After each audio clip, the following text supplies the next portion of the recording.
sometimes God sends his hand in different forms. சில நேரங்களில் கர்த்தர் தம்முடைய கரத்தை வித்தியாசமான நிலைகளிலே நம்மிடத்தில் அனுப்புகிறது உண்டு. But we fail to realize and recognize the hand of God in our life. ஆனால் நம்முடைய வாழ்க்கையில தேவனுடைய கரம் இருக்கிறது என்பதை நாம் உணராமல் அறியாமல் விட்டு விடுகிறோம். So many times we fail to see the things that God intended to give us. கர்த்தர் நம்முடைய வாழ்க்கையில கொடுக்க விரும்புகிறதை அநேக நேரங்களில் நாம் பார்க்காமல் போய் விடுகிறோம். We tell a lot of excuses. அநேக சாக்கு போக்குகளை நாம் சொல்லுகிறோம். But God always sends or gives his hand to rescue us. கர்த்தர் எப்பொழுதுமே தம்முடைய கரத்தை நமக்கு நேராக அனுப்பி நம்மை காப்பாற்ற விரும்புகிறார். Amen. The Bible says. வேதம் சொல்லுகிறது. Let's read it together. நாம் எல்லாம் ஒன்றாக இணைந்து வாசிக்கலாம். Jabez prayed. யாபேஸ் தன் சகோதரரை பார்க்கிலும் கனம் பெற்றவனாயிருந்தான். அவன் தாய் நான் துக்கத்தோடு அவனை பெற்றேன் என்று சொல்லி அவனுக்கு யாபேஸ் என்று பெயரிட்டாள். யாபேஸ் இஸ்ரவேலின் தேவனை நோக்கி, தேவரீர் என்னை ஆசீர்வதித்து என் எல்லையை பெரிதாக்கி உமது கரம் என்னோடு இருந்து தீங்கு என்னை துக்கப்படுத்தாதபடிக்கு அதற்கு என்னை விலக்கி காத்தருளும் என்று வேண்டிக் கொண்டான். அவன் வேண்டிக் கொண்டதை தேவன் அருளினார். So the first portion we studied last month. கடந்த மாதம் இந்த வசனத்தின் முதல் பகுதியை நாம் தியானித்தோம். The second part is what we are going to look into it. இன்றைக்கு நாம் அந்த வசனத்தின் இரண்டாவது பகுதியை பார்க்க போகிறோம். He said, Lord, bless me and enlarge my territories. அவன் ஜெபித்து சொன்னான், ஆண்டவரே என்னை ஆசீர்வதித்து என் எல்லையை பெரிதாக்கும். And the next part of the prayer was, he said, let your hand be with me. அவனுடைய ஜெபத்தின் இரண்டாவது பகுதி, உமது கரம் என்னோடு இருக்கட்டும். Let your hand be with me. உமது கரம் என்னோடு இருந்து. Let your hand be with me. உம்முடைய கரம் என்னோடு இருக்கட்டும். So as a verse in the Bible in Psalms it says, சங்கீதத்திலே ஒரு வசனம் ஒன்று இருக்கிறது. people forgot the hand of God in their life. தங்களுடைய வாழ்க்கையில ஜனங்கள் தேவனுடைய கரத்தை மறந்து போனார்கள். They remembered everything but they forgot the hand of God. அவங்க எல்லாத்தையும் நினைவில் இருக்கு, ஆனால் தேவ கரம் இருக்கிறதை அவர்கள் மறந்து போனார்கள். Sometimes we forget the hand of God in our life. சில நேரங்களிலே தேவனுடைய கரம் நம்முடைய வாழ்க்கையில் இருக்கிறதை நாம் மறந்து விடுகிறோம். We forget how he lifted us from nowhere and he has brought us somewhere. ஒன்றுமே இல்லாத ஒரு நிலையில் இருந்த கர்த்தர் எப்படி நம்மை உயர்த்தி இப்படிப்பட்ட ஒரு நிலைக்கு கொண்டு வந்தார் என்பதை நாம் மறந்து விடுகிறோம். God himself says that they forgot my hand. கர்த்தர் அவரே சொல்கிறார், ஜனங்கள் என்னுடைய கரத்தை மறந்து போனார்கள். But here you can see Jabez said, Jabez did not lament over his situation. யாபேசை இங்க நாம் பார்க்கும் பொழுது யாபேசினுடைய சூழ்நிலை குறித்து முறுமுறுக்காமல், he did not cry over his situation அவனுடைய சூழ்நிலைகளை பார்த்து அவன் அழுது கொண்டிராமல் and keep condemning himself, அவன் குற்றப்படுத்திக் கொள்ளாமல், he said, Lord, he had a desire to change his situation. அவனுடைய சூழ்நிலைகள் மாற வேண்டும் என்ற ஒரு ஆசை அவனுக்குள்ள இருந்தது. First, God moves in the lives of people who have a desire for the situation to change. முதலாவதாக தன்னுடைய வாழ்க்கையில இருக்கிற காரியங்கள் சூழ்நிலைகள் மாற வேண்டும் என்கிற ஒரு வாஞ்சை இருக்கும் பொழுதுதான் கர்த்தர் ஒரு மனிதனுடைய வாழ்க்கையில செயல்படுகிறார். Jabez did not want to be content with his average life. யாபேஸ் தன்னுடைய சாதாரணமான வாழ்க்கையிலே அவன் திருப்தியாகவில்லை. Jabez wanted to move ahead. யாபேசுக்கு முன்னேறி செல்ல வேண்டும் என்ற விருப்பம். He wanted to come out of the pit where he is lying. அவன் இருந்த அந்த குழியில் இருந்து அவன் வெளியே வர வேண்டும் என்று விரும்பினான். And he knew that my life will not change if God's hand does not come over me. தேவனுடைய கரம் என்னுடைய வாழ்க்கையில என் மேலே வராவிட்டால் என்னுடைய வாழ்க்கை சூழ்நிலைகள் மாறாது என்பதை யாபேஸ் நன்காக அறிந்திருந்தார். Sometimes the devil tries to keep us satisfied in the situation where we are. சில நேரங்களிலே பிசாசு என்ன செய்வான் என்றால் நம்முடைய வாழ்க்கையில நாம் இருக்கிற நிலைமையிலே நம்மை திருப்தியாக வைத்து விடுவான். He thinks that okay, this is enough. இது போதும் என்று நம்மை நினைக்க வைத்து விடுவான். So the life becomes meaningless. அப்பொழுது நம்முடைய வாழ்க்கை அர்த்தமற்றதாய் போய் விடுகிறது. God sends each person into this world with a purpose and a will to be fulfilled. கர்த்தர் ஒரு நோக்கத்தோடும் ஒரு சித்தத்தோடும் கூட தான் நம்மை இந்த பூமியிலே அவர் வைத்திருக்கிறார். But the devil always limits us to the worldly situations alone. ஆனால் பிசாசானவன் எப்பொழுதுமே நம்மை உலக பிரகாரமான காரியங்களுக்குள்ளேயே நம்மை அடக்கி வைத்து விடுகிறான். Do you know there are great people of God, the servants of God, who were so much blessed with wisdom, but they did not write what they should have written as books because they lacked many things. அநேக கர்த்தருடைய பரிசுத்தவான்களை குறித்து நாம் கேள்விப்படுகும் பொழுது கர்த்தர் அவர்களுக்கு அதிக ஞானத்தை கொடுத்திருந்தார். ஆனால் அந்த ஞானத்தை வைத்து அவர்கள் எழுதி வைக்க வேண்டிய காரியங்களை எழுதி புத்தகங்களாக வைக்காமல் போன காரியங்கள் உண்டு. Because they didn't make use of the time and the resources which God gave them. கர்த்தர் அவர்கள் கொடுத்த ஞானத்தையும் அவர்கள் கொடுத்த நேரத்தையும் தாளந்தையும் அவர்கள் பயன்படுத்தவில்லை. They were satisfied with what they had. அவர்களுக்குள்ளே இருந்ததிலே அவர்கள் போதும் என்று திருப்தியாக இருந்து விட்டார்கள். I always say satisfaction brings stagnation. நான் எப்பொழுதுமே சொல்லுவேன் திருப்தி தேக்கத்தை கொண்டு வரும். If you pour a water into a small space and leave it there, நீங்க தண்ணியை ஒரு சின்ன ஒரு பாத்திரத்துல ஊத்தி வைத்து விட்டீங்கன்னா and it doesn't move, அது நகராம அப்படி இருந்தால் after 1 week or 1 month you will see that there is a smell that is generating out of it. அந்த தண்ணி இருக்கிற அந்த பாத்திரத்துல இருந்து ஒரு மாசம் கழிச்சு அல்லது 2 மாசம் கழிச்சு அதுல இருந்து சின்ன ஒரு துர்நாற்றம் வருகிறதை நீங்கள் உணர்வீர்கள். You know a lot of canals that are there in our city. நம்முடைய பட்டணத்துல எத்தனையோ அப்படிப்பட்ட குளங்களை நாம் பார்க்கிறோம். You see people cannot go next to நம்ம வார்த்தையில சொன்னா குவார் சொல்வாங்க. The canals that was flowing with good water. நல்ல தண்ணி பாய்ந்து கொண்டிருந்த அந்த ஒரு சில கால்வாய்கள் கூவாறு கூட சொல்லலாம் நம்ம பட்டணத்துல அதன் வழியே நம்மால போக கூட முடியாது. Actually I read the history. They planned this canal so that people can have a connection through boat services. அவங்க அந்த கூவார் என்பதை அவர்கள் திட்டமிட்டார்கள். எதுக்கென்றால் பட்டணத்திற்குள்ளே படகுகள் மூலமாக போய் வர வேண்டும் என்று தான் அதை திட்டமிட்டு அதை செய்தார்கள். Tourists can come to Chennai city and they can go all through this canals and they can enjoy the sceneries. பிரயாணம் செய்கிறவர்கள் எல்லாம் இங்க வந்து இந்த படகுகளை பிரயாணம் செய்து பட்டணத்தின் அழகை பார்த்துவிட்டு போகலாம் என்பதற்காக தான் அதை திட்டமிட்டு அவர்கள் செய்தார்கள். But if you see now, no one wants to go near the canals now. ஆனால் இப்பொழுது பார்த்தீங்கன்னா அந்த கூவாற்றின் பக்கமாய் நாம் யாருமே போக விரும்புகிறதில்லை. Because even before you go, you can smell a bad smell odor coming out of it. அங்க போகிறதுக்கு முன்பாகவே அதன் கிட்ட போகும்போது அதிலிருந்து துர்நாற்றம் வருகிறதை நம்மால் உணர முடியும். How did this good water change into such a bad odor? இந்த நல்ல தண்ணி எப்படி கெட்ட தண்ணியாக மாறினது? Because it stopped at one point. It stopped its movement. அது ஓடுகிறதை ஒரு கட்டத்தில் நிறுத்தி விட்டது. It just stood still.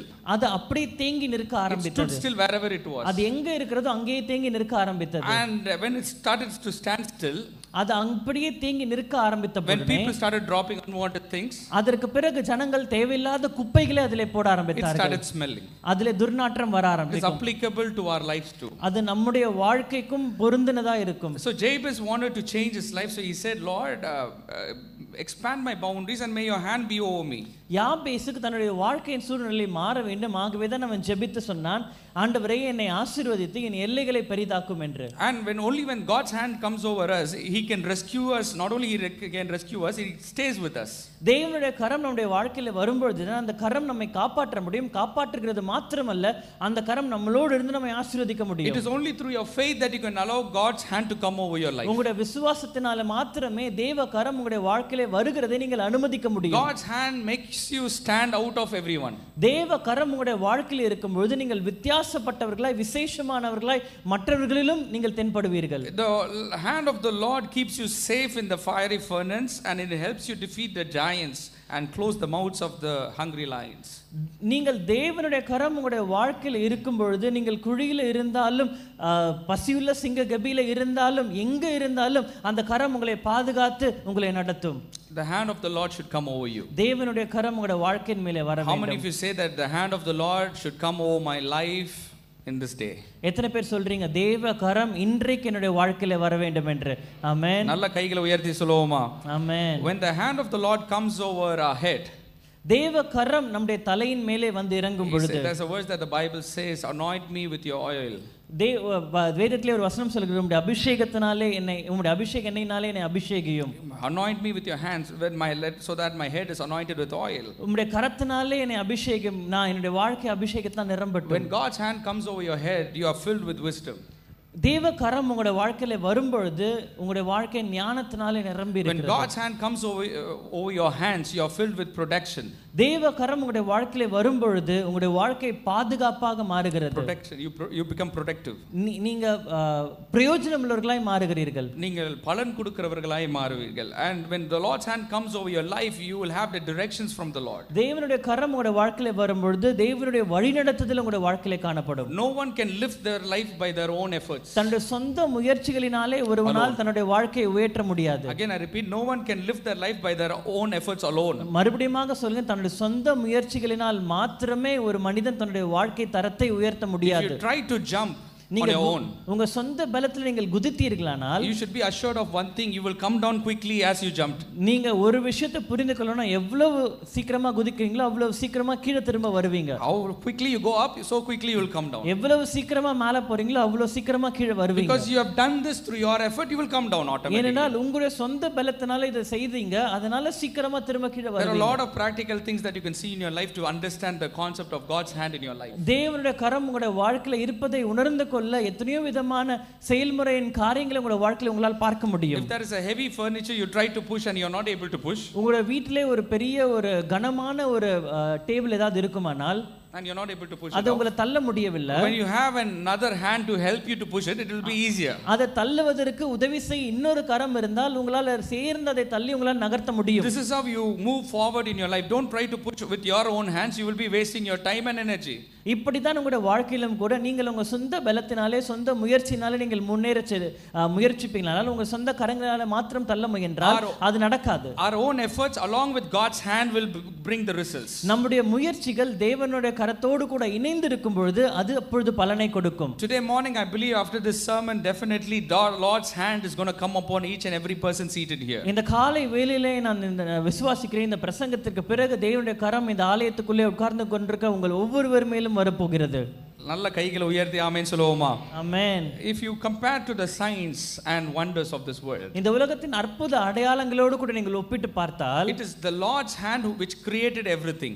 தேவ கரம் தான் எல்லாவற்றையும் உருவாக்கினது. In Psalms 19th chapter 1st verse the Bible says, சங்கீதம் 19ஆம் அதிகாரம் 1ஆம் வசனத்திலே வேதம் சொல்லுகிறது, heavens declare the glory of God and the skies proclaim the work of his hands. வானங்கள் தேவனுடைய மகிமை வெளிப்படுத்துகிறது, ஆகாய விரிவு அவருடைய கரங்களின் கிரியையை அறிவிக்கிறது. The skies proclaim the work of his hands. வானங்கள் தேவனுடைய மகிமையை வெளிப்படுத்துகிறது, ஆகாய விரிவு அவருடைய கரங்களின் கிரியையை அறிவிக்கிறது. The skies declare the work of his hands. ஆகாய விரிவு அவருடைய கரங்களின் கிரியையை அறிவிக்கிறது. The suns declare the work of God's hands. சூரியன் தேவ கரத்தின் கிரியையை அறிவிக்கிறது. The stars declare the work of God's hands. நட்சத்திரங்கள் தேவ கரத்தின் கிரியையை நமக்கு அறிவிக்கிறது. I want you to see the picture that I'm trying to bring it in your mind. நான் உங்களுடைய கண்களுக்கு முன்பாக கொண்டு வர விரும்புகிற அந்த படத்தை நீங்கள் பார்க்க வேண்டும். You want to know how big is God's hand? தேவனுடைய கரம் எவ்வளவு பெரியது என்பதை நீங்கள் உணர்ந்து கொள்ளணும்னா, every day night you go to the star and look at it. ஒவ்வொரு நாள் இரவும் நீங்க போய் வானத்தை அந்த ஆகாயத்தை அப்படியே பாருங்க. There is a star which is called as a neutron star. Neutron star என்று அழைக்கப்படுகிற ஒரு நட்சத்திரம் ஒன்று இருக்கிறது. There are millions and billions of stars. கோடிக்கணக்கான நட்சத்திரங்கள் இருக்கிறது. But I'm going to talk to you about only one star which is there in the skies. ஆனால் வானங்களில் இருக்கிற ஒரே ஒரு நட்சத்திரத்தை குறித்து மாத்திரம் உங்களுக்கு நான் பேசுகிறேன். The scientists say if you take the sand from that star, the neutron star, அந்த நியூட்ரான் ஸ்டார் எனப்படுகிற அந்த நட்சத்திரத்தில் இருக்கிற மணலை நீங்கள் எடுத்தால் and put it in a teaspoon, one small teaspoon, ஒரு சின்ன ஒரு டீஸ்பூன்ல அந்த மணலை எடுத்து நீங்க வெச்சால், if you put it in the teaspoon, அந்த டீஸ்பூன்ல நீங்க வைத்தால், they say அவங்க சொல்றாங்க in the world there are close to 8 billion people. கிட்டத்தட்ட 800 கோடி ஜனங்கள் இருக்கிறார்கள் இந்த உலகத்துல. எத்தனை பேர் இருக்காங்க சத்தமா சொல்லாமே? almost 800 crore people. கிட்டத்தட்ட 800 கோடி ஜனங்கள் இந்த உலகத்துல இருக்கிறார்கள். If we calculate an average weight of 60 kilos for a person, ஒரு மனிதனுடைய வெயிட்ட 60 கிலோன்னு எடுத்தா it is close to 490 followed by 13 zeros. அந்த எண்ணை நீங்க பார்க்கலாம், 490 அதுக்கு பின்பாக கிட்டத்தட்ட 9 பூஜ்ஜியங்கள் இருக்கிற கிலோ வரும். I'll put it in this 4 followed by 13 zeros, 0.00000000000 kilo. அல்லது இப்படி சொல்ல 4க்கு பின்பாக 13 ஜீரோ போட்டு அத்தனை கிலோ, அவ்வளவு வெயிட் அது. I'll ask you a question. உங்களை ஒரு கேள்வி கேட்கிறேன். So much of weight, அவ்வளவு கனம் of the entire human population, இந்த மனித குலத்தின் அவ்வளவு கனத்தையும் is put into 1 teaspoon of sand in one star. ஒரு நட்சத்திரத்திலிருந்து எடுக்கப்பட்ட மணல் ஒரு டீஸ்பூன் அளவு மணலுக்கு சமமாக தான் அது இருக்கும். The scientists are babbling over this fact. விஞ்ஞானிகள் இதை குறித்து ஆச்சரியப்படுகிறார்கள். How can a teaspoon of sand, not even little grams might be in our hand, kilo கூட இல்ல, கொஞ்சம் கிராம் கணக்குல தான் ஒரு டீஸ்பூன் அளவு மணல் இருக்கும். how can it hold 4 followed by 13 kilos of weight inside that? எப்படி அந்த ஒரு டீஸ்பூன் அளவு மணல் நட்சத்திரத்தில் எடுக்கப்பட்ட அந்த மணலானது 4க்கு பின்பாக 13 ஜீரோ போட்டால் வருகிற அந்த வெயிட் இதுல இருக்கும்? How is it possible? அது எப்படி சாத்தியமாகும்? Which our brain cannot think. நம்முடைய மூளையினால் அதை யோசிக்க கூட முடியாது. But it says that in the neutron star 1 teaspoon of sand contains so much of weight into it. ஆனால் விஞ்ஞானிகள் சொல்கிறார்கள் அந்த நியூட்ரான் ஸ்டார்ல இருந்து எடுக்கப்படுகிற ஒரு டீஸ்பூன் அளவு மணலானது அவ்வளவு கனமுள்ளதா இருக்கிறது. And the Bible says the skies proclaim the work of his hands. வேதம் சொல்கிறது ஆகாய விரிவு அவருடைய கரங்களின் கிரியையை நமக்கு அறிவிக்கிறது. This star proclaims the power in the hands of God. இந்த நட்சத்திரமானது தேவ கரத்தின் வல்லமையை நமக்கு அறிவிக்கிறது. This star's weightage that is calculated into a teaspoon proclaims how much big or how big is our God. இந்த நட்சத்திரத்திலிருந்து எடுக்கப்படுகிற ஒரு டீஸ்பூன் அளவு மணல் நமக்கு அறிவிக்கிறது தேவனுடைய கரம் எவ்வளவு பெரியது, தேவ கரம் எவ்வளவு வல்லமை உள்ளது என்று. Amen. Amen. நல்ல கை உயர்த்தி ஆமென் சொல்லுவோமே. Amen. That's another verse that I was reading today morning. இந்த காலை வேளையில நான் வாசித்துக் கொண்டிருந்த இன்னொரு வசனம். In Psalms 95th chapter 4th and 5th verse the Bible says, சங்கீதம் 95ஆம் அதிகாரம் 4-5ஆம் வசனத்திலே நீங்கள் வாசித்தால், the sea is his and he made it and his hands formed the dry land. கடல் அவருடையது, அந்த வெட்டாந்தரையை உண்டாக்கினது அவர்தான். கடல் யாருதா? It is in the form, it is inside. Another verse that says, in another verse he says that the sea is in the palm of his hands. இன்னொரு வசனத்திலே வாசிக்கும் பொழுது கடல் மொத்தமா அவருடைய கரத்தின்குள்ளே அடங்கி இருக்கிறது என்று சொல்லப்படுகிறது. கடல் எங்க இருக்குறா? அவருடைய கரத்துக்குள்ள இருக்கா. அவருடைய palms. When you fold your hands like this and show, it is inside this. நீங்க உங்களோட கரத்தை எடுத்து அதை நீங்க மடிச்சு இப்படி மூடி வச்சுக்கொண்டீங்கன்னா அந்த கரத்துக்குள்ளே உலகத்தில் இருக்கிற சமுத்திரம் அனைத்தையும் அவர் அடுக்கி வைத்திருக்கிறார். Whenever you see your hand like this, you imagine the entire sea, the oceans, all the waters of this land is inside his hands. That's what the Bible says. நீங்க உங்க கையை பார்க்கும்போது நீங்க யோசித்து பாருங்க, வேதம் சொல்லுகிறது அவருடைய கரங்களுக்குள்ளே பூமியில் உள்ள சமுத்திரம் அனைத்தும் அடங்கி இருக்கிறது. How much of water is there in the sea? கடலில் எவ்வளவு தண்ணீர் இருக்கிறது? It is close to 1.35 quintillion liters. ஏறக்குறைய 1300 கோடி லிட்டர் தண்ணி அதில் இருக்கிறது. ட்ரில்லியன், அதை விட அதிகமா. 1 trillion. Okay, so can you imagine it is there inside God's hand? அது எல்லாம் தேவ கரத்துக்குள்ளே அடங்கி இருக்கிறது உங்களால் யோசிக்க முடியுதா? See, God's hand is so big. தேவ கரம் அவ்வளவு பெரியது. It is so powerful. அது அவ்வளவு வல்லமை உள்ளது. That's another verse in which Bible says about Job. யோபு குறித்து வேதத்தில் இன்னொரு ஒரு வார்த்தை சொல்லப்படுகிறது. Or there is a verse written in Job in 12th chapter 10th verse. Let us read it together. யோபு 12ஆம் அதிகாரம் 10ஆம் வசனம் நாம் எல்லாம் இணைந்து வாசிக்கலாம். In his hand is the life of every living thing and the breath of all mankind. சகல பிராணிகளின் ஜீவனும் மாம்சமான சகல மனுஷரின் ஆவியும் அவர் கையில் இருக்கிறது. எல்லாரும் சேர்ந்து படிக்கலாமா? In his hand is the life of every living thing and the breath of all mankind. சகல பிராணிகளின் ஜீவனும் மாம்சமான சகல மனுஷரின் ஆவியும் அவர் கையில் இருக்கிறது. எல்லாருடைய சுவாசமும் எங்க இருக்கா? சத்தமா சொல்லுங்க. எல்லாருடைய சுவாசமும் எங்க இருக்கா? அவர் கைக்குள்ள இருக்கா. We serve such a big God. நாம் அவ்வளவு பெரிய ஒரு தேவனை தான் நாம் ஆராதித்துக் கொண்டிருக்கிறோம். If you study for we saw the scientific facts, if you go into a medical fact, நீங்க மருத்துவ துறையில் இருக்கிற காரியங்களை யோசித்து பார்த்தீங்கன்னா, when you see the human body, நீங்க மனித சரீரத்தை பார்த்தா, I want to just say one fact of a human body. மனித சரீரத்தை குறித்து ஒரே ஒரு காரியத்தை உங்களுக்கு நான் சொல்லுகிறேன். There are close to 36 trillion cells in an adult male's body. ஒரு வளர்ந்த மனிதனுடைய உடம்பிலே ஏறக்குறைய 36 ட்ரில்லியன் அணுக்கள் இருக்கிறது. How much cells are there? 36 followed by 13 zeros. 0 0 0 0 0 0 0 0 0 0 0 0 cells உங்க சரீரத்துக்குள்ள இருக்கு. இதை உருவாக்கினது யாருன்னா அவருடைய கரம். நல்லா ஆமென் சொல்லுங்களேன். We cannot even imagine if you calculate up. I was just reading the facts from scientific and the medical fields. இப்படி விஞ்ஞானபூர்வமாய் மருத்துவ பிரகாரமான अनेक காரியங்களை நான் வாசித்துக் கொண்டே இருந்தேன். I was comparing this verse. இது எல்லாம் வசனத்தோடு கூட நான் ஒப்பிட்டு பார்த்தேன். God is holding the breath of every human being in his hands. எல்லாருடைய சுவாசத்தையும் அவர் கரங்களில் வைத்துக் கொண்டிருக்கிறார். He holds the entire seas inside his palms. உலகத்தில் இருக்கிற சமுத்திரம் அனைத்தையும் அவர் கரங்களில் அடக்கி வைத்திருக்கிறார். He has created everything in the skies out of his hands. அவருடைய கரத்தினாலே வானத்தையும் வானத்தில் உள்ள எல்லாவற்றையும் அவர் சிருஷ்டித்திருக்கிறார். Such a big God is ready to keep his hands over your life. அவ்வளவு பெரிய தேவ கரம் உங்களுடைய வாழ்க்கையில வர ஆயத்தமா But இருக்கிறது. are you ready to receive that hand in your life? அந்த கரத்தை உங்களுடைய வாழ்க்கையில அனுமதிக்க பெற்றுக்கொள்ள நீங்கள் ஆயத்தமா I இருக்கீங்களா? want God's hand in my life. If you say, just put up your hands and say amen. தேவனுடைய கரம் என்னுடைய வாழ்க்கையில வர வேண்டும் என்று சொல்லுகிற உங்க கரங்களை உயர்த்தி ஆமென் சொல்லுங்களேன். This God is saying, I want to put my hands over your life. அந்த பெரிய தேவன் சொல்லுகிறார், என்னுடைய கரத்தை உன்னுடைய வாழ்க்கையின் மேலே உண்மையிலே நான் கொண்டு வர We விரும்புகிறேன். many times we miscalculate our God. நான் அநேக நேரங்களில் நம்முடைய தேவனை நாம் தவறாக கணக்கிடுகிறோம். We always imagine him equal to us. அவரை எப்பொழுதுமே நம்மோடு கூட ஒப்பிட்டு பார்க்கிறோம். Heaven is his is sitting place and earth is his footstool. வேதம் சொல்லுகிறது, வானம் அவருடைய சிங்காசனம், பூமி அவருடைய பாதப்படி. The place where he can keep his feet.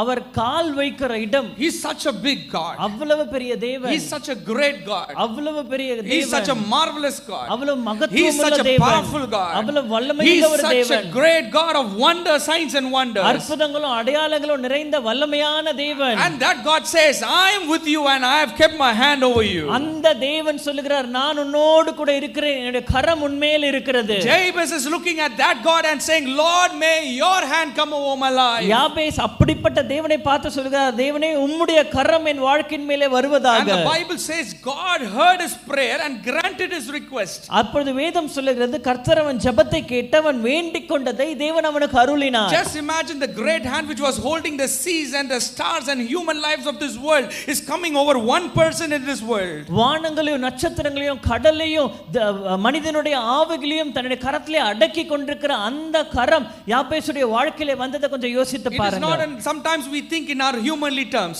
சில நேரங்களில் நாம் மனித பிரகாரமாய் நாம் யோசிக்கிறோம். That is why we live in a very small level. ஆகவே தான் சின்ன ஒரு அளவிலே நாம் வாழ்ந்து கொண்டிருக்கிறோம். But if you think in godly terms, நீங்க தேவ அளவிலே நீங்கள் யோசித்து பார்த்தால் you will understand the greatness of our God. தேவனுடைய மகத்துவத்தை நீங்கள் புரிந்து கொள்வீங்க. God's hand should come over our personal life. தேவனுடைய கரம் நம்முடைய தனிப்பட்ட வாழ்க்கையிலே வர வேண்டும். God's hand should come over your family. தேவ கரம் உங்களுடைய குடும்பத்தின் மேலே வர வேண்டும். God's hand should come over your territory. தேவ கரம் உங்களுடைய எல்லைகளுக்குள்ளே வர வேண்டும். How many of you want God's hand to come over all these three places? எத்தனை பேர் கர்த்தருடைய கரம் உங்களுடைய வாழ்க்கையில இந்த நிலைகளிலே வர வேண்டும் என்று விரும்புறீங்க? நல்ல கைகள் உயர்த்தி அல்லேலூயா சொல்லுங்க. ஹalleluya.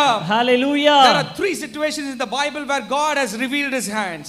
தேவன் தன்னுடைய கரத்தை வேதத்திலே மூன்று இடங்களிலே வெளிப்படுத்தி இருக்கிறார். One in the life of Jabez. ஒன்று யாபேசுடைய வாழ்க்கையிலே. When Jabez prayed, God's hand came over his life. யாபேஸ் ஜெபித்த பொழுது தேவ கரம் அவனுடைய வாழ்க்கையிலே வந்தது. It was an individual's prayer. அது ஒரு தனிப்பட்ட மனிதனுடைய ஜெபம். Second, God's hand came over the life of Ezra. இரண்டாவதாக தேவ கரம் எஸ்ராவின் மேலே வந்தது. Ezra and his people together, எஸ்ராவும் தன்னுடைய ஜனங்கள் எல்லாரும் they are all near the Ahava canal. Our SRAM தன்னுடைய ஜனங்கள் எல்லாம் அஹாவா கால்வாய் அருகே வந்து நிற்கிறார்கள். Ezra goes to the king. Ezra ராஜாவிடத்திலே போய் he says, அவன் சொல்லுகிறான், I don't need armies. எனக்கு சேனைகள் தேவையில்லை. I don't want soldiers. எனக்கு போர் சேவகர்கள் தேவையில்லை. I don't want chariots. எனக்கு ரதங்கள் தேவையில்லை. I don't need weapons. எனக்கு போர் ஆயுதங்கள் தேவையில்லை. I don't need any help from you. எனக்கு உம்மிடத்திலே உதவி ஒன்றும் தேவையில்லை. Why? Because I have God's hand over my life. ஏனென்றால் தேவ கரம் எங்களுடைய வாழ்க்கையின் மேலே இருக்கிறது. Ezra was able to understand God's hand over his life is more than enough, more than anything in this world. இந்த உலகத்திலே இருக்கிற எல்லாவற்றை காட்டிலும் தேவனுடைய கரம் என்னுடைய வாழ்க்கையில இருந்தால் அதுவே போதுமானது என்பதை எஸ்ரா அறிந்து கொண்டார். Let's turn to the book of Ezra 8th chapter 21st to 23rd verse. Ezra 8ஆம் அதிகாரம் 21ஆம் வசனம் முதல் 23ஆம் வசனம் வரை நாம் வாசிக்கலாம். Let us read it together. அப்பொழுது நாங்கள் எங்கள் தேவனுக்கு முன்பாக எங்களை தாழ்த்துகிறதற்கும் எங்களுக்காகவும் எங்கள் பிள்ளைகளுக்காகவும் எங்கள் சகல பொருள்களுக்காகவும் செவ்வையான வழியை தேடுகிறதற்கும் நான் அங்கே அந்த அகாவா நதியண்டையிலே உபவாசத்தை கூறினேன். வழியிலே சத்ருவை விலக்கி எங்களுக்கு துணை செய்யும்படிக்கு நான் ராஜாவிடத்தில் சேவகரையும் குதிரை வீரரையும் கேட்க வெட்கப்பட்டிருந்தேன். ராஜாவிடத்தில் சேவகர்களையும் குதிரைகளையும் கேட்க வெட்கப்பட்டிருந்தேன். எங்கள் தேவனுடைய கரம் தம்மை தேடுகிறவர்கள் எல்லார் மேலும் அவர்களுக்கு நன்மையாக இருக்கிறது என்றும், எங்கள் தேவனுடைய கரம் அவர்களை தேடுகிற யாவர் மேலும் நன்மையாக இருக்கிறது என்பதும், அவருடைய வல்லமையும் அவருடைய கோபமும் அவரை விட்டு விலகுகிறவர்கள் எல்லார் மேலும் இருக்கிறது என்றும் நாங்கள் ராஜாவுக்கு சொல்லியிருந்தோம். See, Ezra has proclaimed a word to the king. Ezra ராஜாவிடத்திலே ஒரு வார்த்தையை சொல்லுகிறார். He says, King, I am going on a journey. ராஜாவே, நான் ஒரு பிரயாணத்திலே போகிறேன். In this journey I would need the help of men. அந்த பிரயாணத்திலே எனக்கு மனிதனுடைய உதவி தேவை. I might need the help of soldiers. எனக்கு போர் சேவகனுடைய உதவி I தேவைப்படலாம். might need the help of rich people. ஐஸ்வரியவான்களுடைய உதவி தேவை I might இருக்கலாம். need the help of army warriors. சேனை வீரர்களுடைய உதவி எனக்கு தேவைப்படலாம். Though all these things are needed, இது எல்லாமே தேவைப்பட்டாலும் but because I have the hand of God in my life, ஆனால் தேவ கரம் என்னுடைய வாழ்க்கையின் மேல இருக்கிறதுனாலே I might not need these things. இவைகள் எல்லாம் எனக்கு தேவையில்லாமல் போகலாம். Amen. Amen. இன்றைக்கு உங்க வாழ்க்கையில நீங்க முன்னேறதுக்கு உங்களுக்கு தேவை மனிதர்களா நீங்க நினைத்து கொண்டிருக்கலாம். You might think you might need contacts, influence, studies or some kind of help from the government. நீங்க உங்களுடைய வாழ்க்கையில முன்னேறுவதற்கு மனிதர்களுடைய உதவி, ஏதாவது உங்களுடைய தாளந்துகள், உங்களுடைய படிப்பு, அரசாங்கத்திலிருந்து உதவி ஏதாவது ஒன்று தேவைப்படும் என்று நீங்கள் நினைத்திருக்கலாம். But there is another side to it. ஆனால் அதுக்கு இன்னொரு பக்கம் ஒன்று இருக்கிறது. When God's hand is in our life, தேவ கரம் நம்முடைய வாழ்க்கையில வரும் பொழுது God is able to provide everything that we need. உங்களுக்கு தேவையான எல்லாவற்றையும் கர்த்தரால் கொடுக்க முடியும். How many of you believe that? Amen. Allah amen சொல்லுவோமா? Amen. We might have everything of this and not God's hand. இது எல்லாமே நம்முடைய வாழ்க்கையில இருந்தும் தேவ கரம் இல்லாமல் இருக்கலாம். It is all vain. அது எல்லாம் வீணாக தான் இருக்கும். Always remember the example of you jumping yourself. எப்பொழுதுமே நீங்க குதிக்கிற அந்த உதாரணத்தை யோசித்து பாருங்க. When you jump on your own strength, உங்களுடைய சொந்த பலத்தில் நீங்கள் குதிப்பீங்களா? how quick you go up, so quick you come down. எவ்வளவு சீக்கிரமா மேலே போறீங்களோ அவ்வளவு சீக்கிரமா நீங்க கீழே விழுவீங்க. When you are in God's hand and when God lays his hands over you and he lifts you up, you will never come down. தேவ கரம் உங்கள் மேலே இருந்து தேவ கரம் உங்களை தூக்கி உயர்த்துமானால் நீங்கள் கீழே வருவதில்லை. So what Ezra and his people did, எஸ்ராவும் தன்னோடு கூட இருந்த ஜனங்களும் என்ன செய்தார்கள்? they all gathered together and they fasted and prayed. அவர்கள் எல்லாம் ஒன்றாக இணைந்து உபவாசித்து ஜெபித்தாங்க. And you can go home and read the other portions of நீங்க that book. வீட்டுக்கு போய் அதோட மற்ற வசனங்களை நீங்கள் வாசித்து As they பார்க்கலாம். proclaimed, God's hand came over Ezra and his people. அவர்கள் அறிவித்த வண்ணமாய் தேவ கரம் எஸ்ராவின் மேலும் அவருடைய ஜனங்கள் மேலும் வந்தது. Ezra proclaimed before, எஸ்ரா அறிவித்தான், and really God honored his claim and he put his hands over Ezra. Ezra செய்த அறிக்கையை கர்த்தர் கனப்படுத்தி அவருடைய கரத்தை அவர்கள் மேலே வைத்தார். There is another situation where people were tormented by some officials in those days. அந்த நாட்களிலே அதிகாரிகளினாலே துன்பப்படுத்தப்பட்ட ஜனங்களை குறித்து நாம் வாசிக்கலாம். Church was tormented. சபை துன்பப்படுத்தப்பட்டது. There was a big trouble against the church. சபைக்கு எதிராக ஒரு பெரிய ஒரு ஒடுக்குதல் வந்தது. When you go home and read the portions in Acts 4th chapter, let's read 29th verse alone. நீங்கள் அப்போஸ்தலர் 4ஆம் அதிகாரம் 29ஆம் வசனத்தை நீங்கள் வாசிப்பீங்கன்னா, and they came together and they prayed as a church. அவர்கள் எல்லாம் ஒன்றாக இணைந்து சபையா அவர்கள் ஜெபிக்கிறார்கள். They prayed, Lord, may your hand be with us so that we can preach boldly. அவர்கள் ஜெபிக்கிறாங்க, கர்த்தாவே உம்முடைய கரம் எங்கள் மேல் இருக்கட்டும், நாங்கள் தைரியமாய் போய் சுவிசேஷத்தை அறிவிக்கட்டும். Let's read that verse together. 4th chapter 29th verse, Acts, the book of Acts. அப்போஸ்தலர் 4ஆம் அதிகாரம் 29ஆம் வசனம். இப்பொழுதும் கர்த்தாவே அவர்கள் பயமுறுத்தல்களை தேவரீர் கவனித்து உம்முடைய பரிசுத்த பிள்ளையாகிய இயேசுவின் நாமத்தினாலே அடையாளங்களும் அற்புதங்களும் நடக்கும்படி செய்து பிணியாளிகளை குணமாக்கும்படி உம்முடைய கரத்தை நீட்டி உம்முடைய ஊழியக்காரரை put your hands or stretch your hands. இந்த கரத்தை நீர் நீட்டும். See, the apostles are praying a prayer. இங்கே அப்போஸ்தலர்கள் ஒரு ஜெபத்தை ஜெபிக்கிறார்கள். There's a need as a church when they are tormented. ஒரு சபையா அவர்கள் துன்பப்படுத்தப்படும் பொழுது அவர்களுக்கு ஒரு தேவை வருகிறது. They all went to God and they requested one thing in their life. அவர்கள் எல்லாம் கர்த்தரிடத்தில் போய் ஒரே ஒரு காரியத்தை அவர்கள் கேட்கிறார்கள். Lord, stretch out your hand. ஆண்டவரே உம்முடைய கரத்தை நீர் நீட்டும். May your hand be over us. உம்முடைய கரம் எங்கள் மேலே இருக்கட்டும். May your hand rescue us. உம்முடைய கரம் எங்களை விடுவிக்கட்டும். And later you know what happened. Let's read one more verse from the same portion, 11th chapter 21st verse. 11ஆம் அதிகாரம் 24ஆம் வசனத்தை என்னோடு கூட சேர்ந்து வாசிங்க. Acts 11:21. அப்போஸ் 11ஆம் அதிகாரம் 21ஆம் வசனம். The Lord's hand was with them. கர்த்தருடைய கரம் அவர்களோடு இருந்தது. And great number of people believed and turned to the Lord. அநேக ஜனங்கள் விசுவாசிகளாகி கர்த்தரிடத்தில் திரும்பினார்கள். சேர்ந்து சொல்லுவோமா, the Lord's hand was with them. கர்த்தருடைய கரம் அவர்களோடு இருந்தது. கர்த்தருடைய கரம் அவர்களோடு. In the 4th chapter 29th verse, they are all praying as a church. 4ஆம் அதிகாரம் 30ஆம் வசனத்திலே சபையாய் ஜெபிக்கறாங்க. Lord, may your hand come over us. ஆண்டவருடைய கரம் நீட்டப்படட்டும். May your hand be stretched over us. உம்முடைய கரம் எங்கள் மேல் நீட்டப்படட்டும். When you see the later portion, you can see the Lord's hand eventually coming over their lives. 11ஆம் அதிகாரத்திலே வாசிக்கும்போது கர்த்தருடைய கரம் அவர்கள் மேலே இருந்ததை நாம் வாசிக்கிறோம். See, if a person is going to request God to put his hands over their life, the Lord's hand will come over your life today morning. ஒரு மனிதன் தேவ கரம் என்னுடைய வாழ்க்கையிலே வரட்டும் என்று ஜெபித்தால் தேவ கரம் நிச்சயமாக அவருடைய வாழ்க்கையிலே வரும். One man's prayer, Jabez prayed as a single person, he prayed and God heard it. ஒரு மனிதன் தனி மனிதனாய் யாபேஸ் ஜெபித்தான். அந்த ஜெபத்தை கர்த்தர் கேட்டார். Ezra and his friends prayed together, God heard it. எஸ்ராவும் தன் சிநேகிதர்களும் ஜெபித்தார்கள், கர்த்தர் அதை கேட்டார். Church prayed for God's hand and God heard it. சபை ஜெபித்தது, தேவ கரம் வெளிப்பட வேண்டும் என்று கர்த்தர் அதை கேட்டார். God's hand is ready to come over your life, but are you ready to receive God's hand in your life? தேவ கரம் உங்கள் மேலே வருகிறதற்கு ஆயத்தமா இருக்கிறது, ஆனால் அந்த கரம் உங்களுடைய வாழ்க்கையில வருகிறதை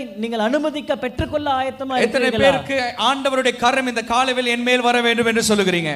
Today we are going to ask God, Lord, put your hands over me. இன்றைக்கு நாம் கேட்க போகிறோம், ஆண்டவரே உம்முடைய கரம் எங்களுடைய வாழ்க்கையிலே வருவதாக. May your hands rest over my family and my children. உம்முடைய கரம் எங்கள் மேலே எங்களுடைய பிள்ளைகள் மேலும் வருவதாக. May your hands rest over my territory. உம்முடைய கரம் எங்கள் எல்லைகளுக்குள்ளே வருவதாக. When you ask God honestly, கர்த்தரை நீங்கள் உண்மையாய் கேட்பீர்களா? God's hand is going to come over each and every person who is requesting for his hand இந்த today morning. ஜெபத்தை செய்கிற ஒவ்வொருவர் மேலும் தேவ கரம் இந்த காலை வேளையிலே வந்து இறங்க போகிறது. Hallelujah.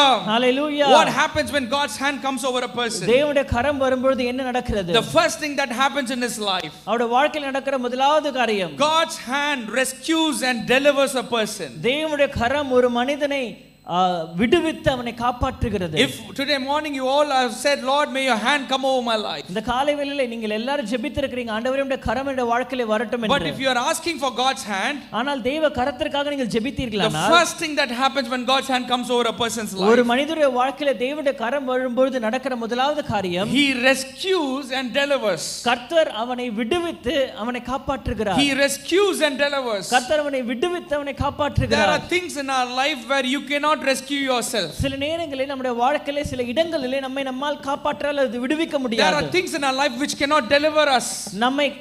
நாம் இருக்கிற சூழ்நிலையிலிருந்து விடுவிக்க கூடாத காரியங்கள் நம்முடைய வாழ்க்கையில் There are இருக்கிறது. sicknesses in our life that we cannot deliver ourselves from. நம்மை நாமே விடுவித்து கூடாதபடி இருக்கிற வியாதிகள் நம்முடைய வாழ்க்கையில் There இருக்கிறது. are some curses in our life or some problems in our life that we are not able to come out through our own efforts. நம்முடைய சொந்த பலத்தினாலே நம்மால் வெளியே வர முடியாத பிரச்சனைகளோ சாபங்களோ நம்முடைய வாழ்க்கையில் இருக்கிறது. That time you need to seek the hand of God. அந்த நேரத்தில் நீங்கள் தேவ கரத்தை நீங்கள் தேட வேண்டும். Because only the hand of God can bring you out of that sickness or out of that bondage. அப்பொழுதுதான் தேவ கரம் உங்களை அந்த கட்டுகளிலிருந்தோ சாபத்திலிருந்தோ வெளியே கொண்டு வர முடியும். 400 years people of Israel are stuck in Egypt. 400 years. 400 ஆண்டுகள் இஸ்ரவேல் ஜனங்கள் எகிப்திலே அடிமைகளாக மாற்றி அகப்பட்டிருந்தார்கள். Whatever they can to come out of that. அவர்களால் முயன்ற எல்லாவற்றையும் அவர்கள் செய்கிறார்கள் வெளியே வரும்படியாக. But they didn't realize there was something that was beyond Pharaoh that was controlling and pushing them in.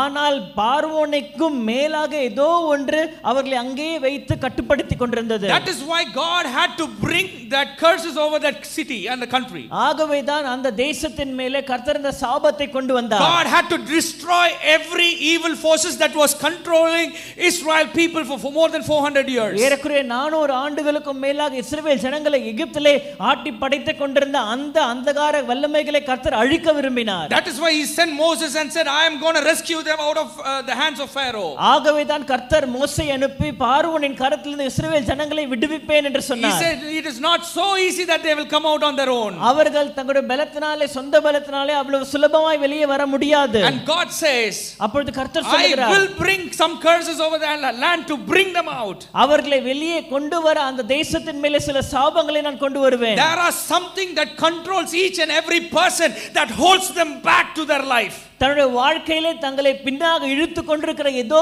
ஒரு காரியம் ஒவ்வொருடைய வாழ்க்கையிலும் காணப்படுகிறது. There are some weaknesses that is pulling some people down and they cannot be rescued without the hand of God coming over their life. சில நேரங்களில் சிலருடைய வாழ்க்கையிலே சில பலவீனங்கள் அவர்கள் முன்னேறி போகாதபடி அவர்களை இழுத்து பிடித்துக் கொண்டிருக்கிறது. தேவ கரம் வந்தால் ஒழிய அவர்களுக்கு அதிலே விடுதலை இல்லை. There are some sicknesses that will try to hold our life down so that we don't go forward up. நீங்களும் நானும் முன்னேறி போகாதபடி நம்முடைய வாழ்க்கையில ஒரு சில வியாதிகள் பலவீனங்கள் நம்மளை இழுத்து பிடித்துக் கொண்டே தான் இருக்கிறது. Everyone thought it is Pharaoh who is holding them. எல்லாரும் நினைத்தார்கள் பார்வோன் தான் பிடித்துக் கொண்டிருக்கிறான் என்று. It was not the Pharaoh alone who was holding them. அது அவர்களை விடாமல் பிடித்துக் கொண்டிருந்தது பார்வோன் மாத்திரமல்ல. Behind Pharaoh there was some evil forces that was pulling Israel people to be in the bondage. அந்த பார்வோனுக்கும் மேலாக பார்வோனுக்கு பின்பாக இருந்த இஸ்ரவேல் ஜனங்கள் அடிமைகளாக அங்கேயே தங்கி இருக்கும்படியாக அங்கே கிரியை செய்து கொண்டிருந்த ஒரு அந்தகார வல்லமை அங்கே இருக்கிறது. That is why God destroyed all the God gods that was claiming and holding these people back. ஆகவேதான் கர்த்தர் எகிப்து தேசத்திலே அவர்களை பிடித்துக் கொண்டிருந்த ஒவ்வொரு தெய்வங்களையும் அழிக்க ஆரம்பித்தார். He completed them in that land. அந்த திட்டத்திலே அந்த இடத்திலே அந்த தெய்வங்கள் எல்லாவற்றையும் அவர் முடித்து விட்டார். Similarly, God to rescue us from the sickness, from the bondage, from the weakness, from the sin, from unwanted relationship, there is a hand that should come over your life today morning to pull you out of that. அதே விதமாக உங்களுடைய வாழ்க்கையிலே காணப்படுகிற வியாதிகள், பலவீனங்கள், கட்டுகள், சாபங்கள், தேவையில்லாத உறவுகளிலிருந்து உங்களை வெளியே கொண்டு வர தேவ கரம் உங்களுடைய வாழ்க்கையில இந்த காலை வேளையிலே தேவைப்படுகிறது. Unless God's hand comes over your life, you cannot be rescued out. தேவனுடைய கரம் உங்களுடைய வாழ்க்கையிலே வராமல் உங்களால் விடுதலையை அனுபவிக்க முடியாது. You cannot deliver yourself out. உங்களை நீங்களே விடுவித்துக் கொள்ள முடியாது. 400 years they tried. 400 ஆண்டுகளாக அவர்கள் முயற்சித்தார்கள். Nothing happened. ஒன்றுமே நடக்கவில்லை. They prayed. அவர்கள் ஜெபித்தார்கள். Nothing happened. ஒன்றுமே நடக்கவில்லை. They cried. அவர்கள் அழுதார்கள். Nothing happened. ஒன்றுமே நடக்கவில்லை. One final day God's hand comes over them. ஒரு நாள் தேவ கரம் அவர்கள் மேலே இறங்கி வந்தது. Hallelujah. Hallelujah. Today morning God put in my heart this word strongly. இந்த வார்த்தை இந்த காலை வேளையிலே கர்த்தர் என் இருதயத்திலே ஆழமாக வைத்தார். There are many people who are stuck in some kind of sickness. அநேகர் ஏதோ ஒரு விதமான பலவீனத்திலே வியாதியிலே அகப்பட்டு கொண்டிருக்கிறீர்கள். There is some bondage that some are trapped. சிலர் ஏதோ ஒரு விதமான கட்டுகளிலே அகப்பட்டு கொண்டிருக்கிறீர்கள். Or something that is pulling them back from God. தேவனிடத்திலிருந்து ஒரு சிலரை பின்னாக இழுத்து கொண்டிருக்கிற ஏதோ ஒன்று உங்களுடைய வாழ்க்கையில காணப்படுகிறது. God said, unless my hand comes over their life, தேவன் சொல்லுகிறார், என்னுடைய கரம் அவருடைய வாழ்க்கையிலே வருகிற வரை you cannot be delivered on your own. உங்களால் சொந்தமாக அதிலிருந்து விடுதலை பெற முடியாது. நீங்கள் ஜெபிக்கலாம், you can repent, நீங்கள் மனம் திரும்பலாம், you can take efforts, நீங்கள் முயற்சிகளை எடுக்கலாம். but back to normal you will go back to the same thing. ஆனால் திரும்பவும் அதே இடத்திற்கு தான் நீங்கள் திரும்ப போவீர்கள். But only if God's hand is going to come over you today morning. தேவ கரம் உங்கள் வாழ்க்கையில இன்றைக்கு இறங்கி வந்தால் மாத்திரமே God's going to break every bondage that is trying to hold you back. உங்களை பின்னாக இழுத்து கொண்டிருக்கிற ஒவ்வொரு கட்டுகளையும் கர்த்தர் இந்த காலையிலே உடைக்க போகிறார். Every sickness that is holding you back being broken in the name of Jesus. உங்களை பின்பாக இழுத்து வைத்துக் கொண்டிருக்கிற ஒவ்வொரு வியாதிகளையும் தேவன் இந்த காலையிலே உடைக்கிறதை நான் பார்க்கிறேன். கரங்களை உயர்த்தி ஆமென் என்று சொல்லுவோம். உங்களை பின்பாக இழுத்து உங்களை வியாதியில் இருக்க வைக்கிற எல்லா பொல்லாத ஆவிகளின் கிரியைகளின் கரத்தை கர்த்தர் இந்த காலையிலே உடைக்க ஆரம்பிக்க போகிறார். Hallelujah. உங்களை கடனில் உட்கார வைக்கிற, உங்களை வியாதியில் உட்கார வைக்கிற, உங்களை கட்டுகளில் உட்கார வைக்கிற, உங்களை பலவீனத்தில் உட்கார வைக்கிற எல்லா பொல்லாத கிரியைகளின் கட்டுகளையும் கர்த்தருடைய கரம் இன்றைக்கு அறுத்து உங்களை வெளியில கொண்டு வரும்படியாக இந்த காலையில கர்த்தர் வைத்திருக்கிறார். யாபேசை வெளியில கொண்டு வந்த தேவன், எசேக்கியேலை வெளியில கொண்டு வந்த தேவன், பவுலை வெளியில கொண்டு வந்த தேவன், இந்த காலையில அவருடைய கரம் உங்களுக்கு மேலாக இப்பொழுது நின்று கொண்டிருக்கிறது. கர்த்தர் உங்களை கொண்டு வரும்படியாக அவர் ஆயத்தமா இருக்கிறார். நீங்க செய்ய வேண்டியதெல்லாம் உங்க கையை உயர்த்தி, ஆண்டவரே என் கரத்தை நீங்க பிடிங்க ஆண்டவரே. ஆமென். நீங்க ஆண்டவர் கரத்தை பிடிக்கிற வரைக்கும் நீங்க மீள முடியாது. கர்த்தர் உங்க கரத்தை பிடித்தா மட்டும்தான் நீங்கள் வெளியில வர முடியும். ஹalleluya. Hallelujah.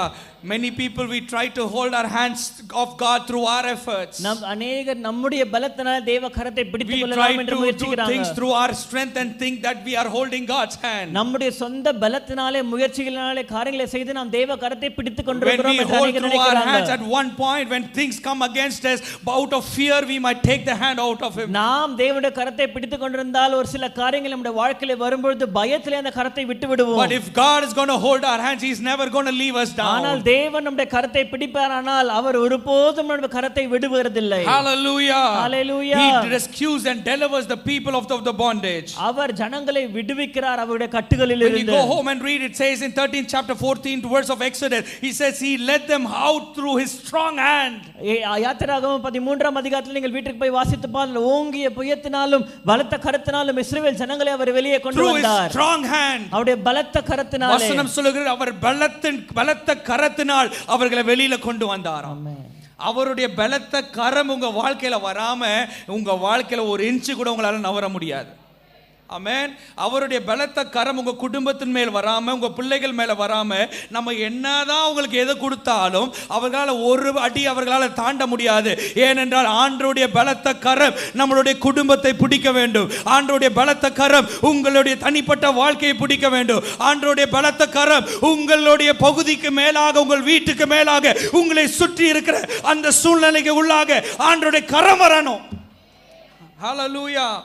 The devil says to Job, I see the hand of God who has built a protection around you. பிசாசானவன் சொல்லுகிறான் யோபுவை சுற்றிலும் தேவ கரம் ஒரு பாதுகாப்பை உண்டாக்கி இருக்கிறதை நான் பார்க்கிறேன். He is telling to God himself. அவர் பிசாசு தேவனிடத்திலே போய் சொல்லுகிறான், you remove your hand. உம்முடைய கரத்தை நீங்க எடுங்க. You remove your protection. உம்முடைய பாதுகாப்பை எடுங்க.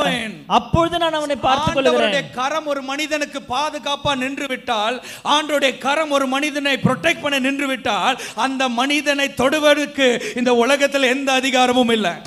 பிசாசே பர்மிஷன் கேக்குறாங்க, remove your hand out of the way.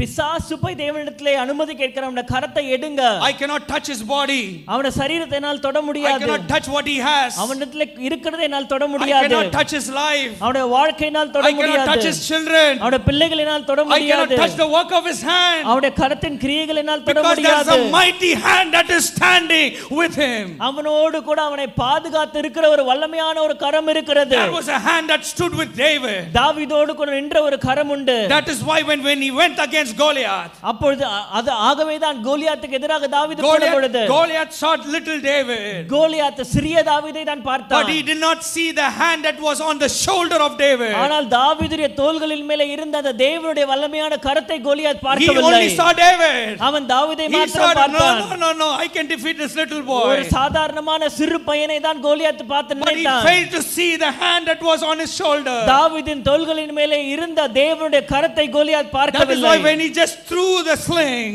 ஆகவேதான் தாவீது அந்த கவணிலே அடித்த பொழுது, it was not the power and strength of David that went ahead. அது தாவீதுடைய பலத்தினாலே அந்த கல் போகவில்லை. It was on the shoulder, there was someone's hand that was touching David. தாவீதுடைய தோள்களின் மேலே கை வைத்துக் கொண்டிருந்த இன்னொருவருடைய பலன் அது. That is why when it hit the Goliath in his forehead, ஆகவேதான் அந்த கல் கோலியாத்துடைய நெத்தியிலே பட்டவுடனே he fell forward.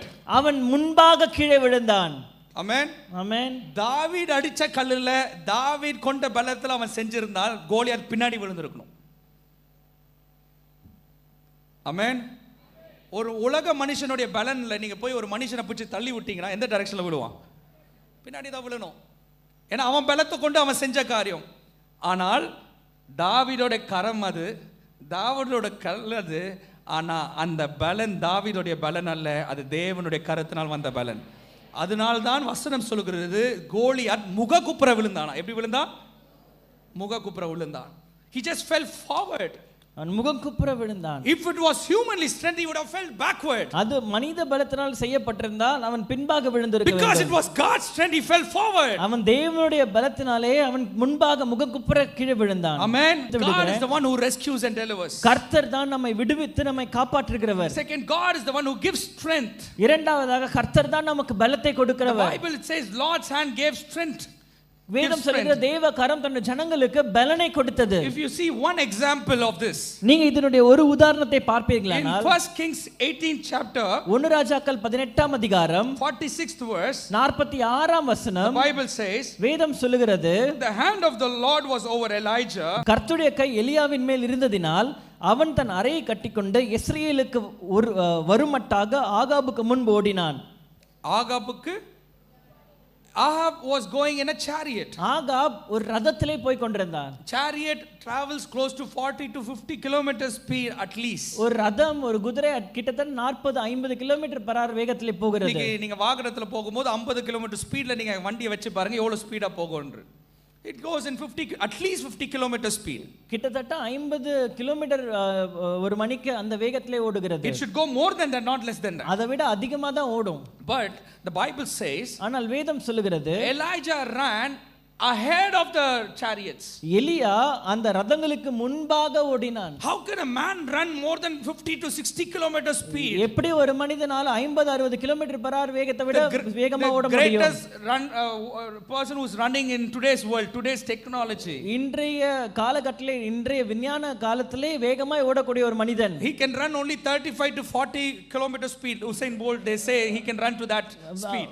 Hussain Bolt குறித்து சொல்லும்போது கிட்டத்தட்ட 35 அல்லது 40 km/h வேகத்துல தான் அவனால ஓட முடியும். After long training, அவ்வளவு முயற்சிக்கு பிறகு, after good food habits, அவன் நல்ல ஆகாரம் உண்பதற்கு பிறகு, after years and years of practice and technology efforts and help, வருடங்களாக விஞ்ஞானத்தின் முயற்சியோடு கூட எல்லா பயிற்சிகளுக்கும் பின்பாக இப்பொழுது அவனால் இப்படி ஓட முடிகிறது. But with no efforts, ஆனால் முயற்சிகளே இல்லாமல் an ordinary man like Elijah எலியா போன்ற ஒரு சாதாரணமான மனிதன் was able to overtake the chariots which was going before. ரதங்கள் குதிரைகளுக்கு முன்பாக அவனால் ஓட முடிந்தது. How is it possible? அது எப்படி சாத்தியமானது? When you go home and read, நீங்கள் வீட்டுக்கு போய் வாசிப்பீங்கன்னா, when the hand of the Lord came over Elijah, கர்த்தருடைய கை எலியாவின் மேல் இருந்ததினாலே that hand took him faster and ahead of Ahab. அந்த கை எலியாவை ஆகாபுக்கு முன்பாக ஓட வைத்தது. Today, to go ahead in your lives, இன்றைக்கு உங்களுடைய வாழ்க்கையில் நீங்கள் முன்னேறி போக வேண்டுமானால், to go to greater heights, மேலான இடங்களுக்கு போக வேண்டுமானால், it is not by your efforts. அது உங்களுடைய பலனால அல்ல. You could have tried all these years. நீங்கள் இவ்வளவு ஆண்டுகளா முயற்சித்திருக்கலாம். You could have pleased a lot of people. நீங்கள் அநேகரை நீங்கள் கவர முயற்சித்திருக்கலாம், திருப்திப்படுத்த பார்த்திருக்கலாம். ஆனா இன்னைக்கு நான் சொல்லுகிறேன், நீங்க அவருடைய கரம் வரும்படியாக நீங்கள் கேட்டுக்கொள்ளுங்க. நீங்க ஓடுகிற தூரம் பிறரால் ஓட முடியாத தூரத்துக்கு கர்த்தர் உங்களை கொண்டு போவார்.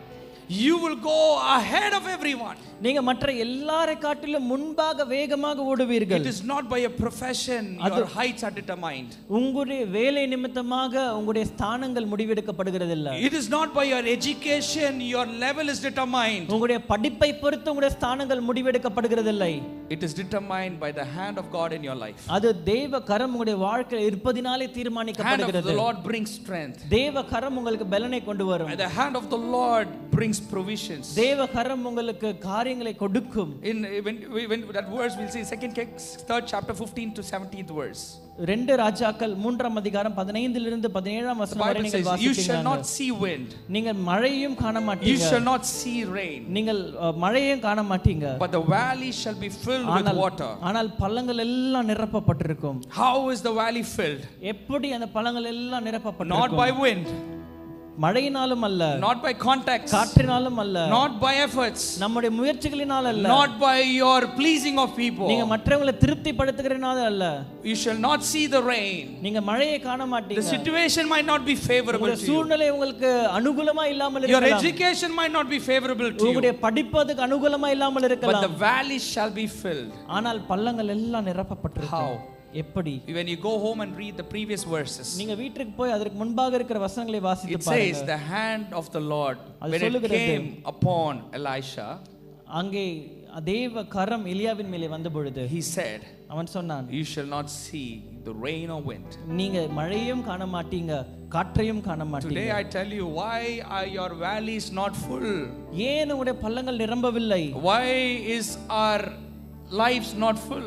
ஏன் நம்முடைய வாழ்க்கை நிறைவா இல்லை? Why is the lives of children not filled? ஏன் உங்களுடைய பிள்ளைகளுடைய வாழ்க்கை நிறைவாகவில்லை? The hand of the Lord should come. தேவனுடைய கரம் உங்கள் மேலே இறங்கி வர வேண்டும். The hand of the Lord lifts up a person. தேவ கரம் தான் ஒரு மனிதனை உயர்த்துகிறது. The hand of the first I said the hand of the Lord delivers. நான் சொன்னேன் முதலாவது தேவ கரம் விடுவிக்கும். The hand of the Lord gives strength. இரண்டாவதாக தேவ கரம் பலனை கொடுக்கும். The hand of the Lord gives provision. மூன்றாவதாக தேவ கரம் நமக்கு தேவையானதை கொடுக்கும். The hand of the Lord lifts a person up. அடுத்ததாக தேவ கரம் ஒரு மனிதனை உயர்த்தும்.